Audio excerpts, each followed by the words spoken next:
రాష్ట్ర తెలంగాణ బతుకమ్మ పండుగను 1000 స్తంభాల గుడిలో ఏర్పాటు చేసినటువంటి ఈ కార్యక్రమానికి విచ్చేసినటువంటి మంత్రివర్యులందరికీ, రాష్ట్ర మంత్రివర్యులందరికీ, రాష్ట్ర కార్పొరేషన్ చైర్మన్లకు, స్థానిక శాసనసభ్యులు నాయన్ రాజేందర్ రెడ్డి గారికి, వేదిక మీద ఉన్న పెద్దలకు, ఈ కార్యక్రమంలో ఇంత పెద్ద ఎత్తున బతుకమ్మ సంబరాలు చేసుకోవడానికి విచ్చేసినటువంటి మహిళా సోదరీమణులకు, పత్రికా విలేకరులకు, మీడియా సోదరులకు అందరికీ పేరు పేరున పెత్రమాస రోజున జరుపుకునేటువంటి ఎంగిలి బతుకమ్మ శుభాకాంక్షలు తెలియజేసుకుంటున్నాను.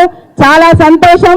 మనమందరం కూడా ఇంతమంది పెద్దల మధ్య ఇంత ఘనంగా 1000 స్తంభాల గుడిలో ఈ పండుగను జరుపుకోవడం, మన బతుకులన్నీ చల్లగా ఉండాలని ప్రకృతిని పూజించేటువంటి పూల పండుగ అయినటువంటి బతుకమ్మను మనం చల్లగా చూడాలని అందరూ కూడా సంతోషంగా సంబరాలు జరుపుకుంటున్న మహిళా స్త్రీలందరూ కూడా పేరు పేరున నమస్కారాలు. అందరికీ మరోసారి శుభాకాంక్షలు తెలియజేసుకుంటున్నాం.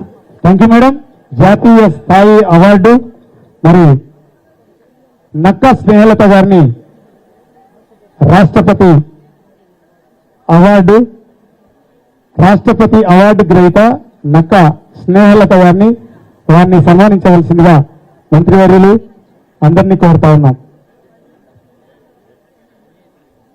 ఉప మంత్రి ముఖ్యవర్యులు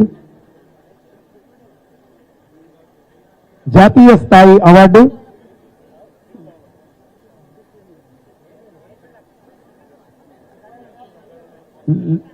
నేషనల్ అకాడమీ ఆఫ్ కన్స్ట్రక్షన్ వారికి హనుమకొండ ముద్దుబిడ్డ నక్కా స్నేహలత వారిని గౌరవనీయులు ఉప ముఖ్యమంత్రి వర్యులు సన్మానిస్తున్నారు.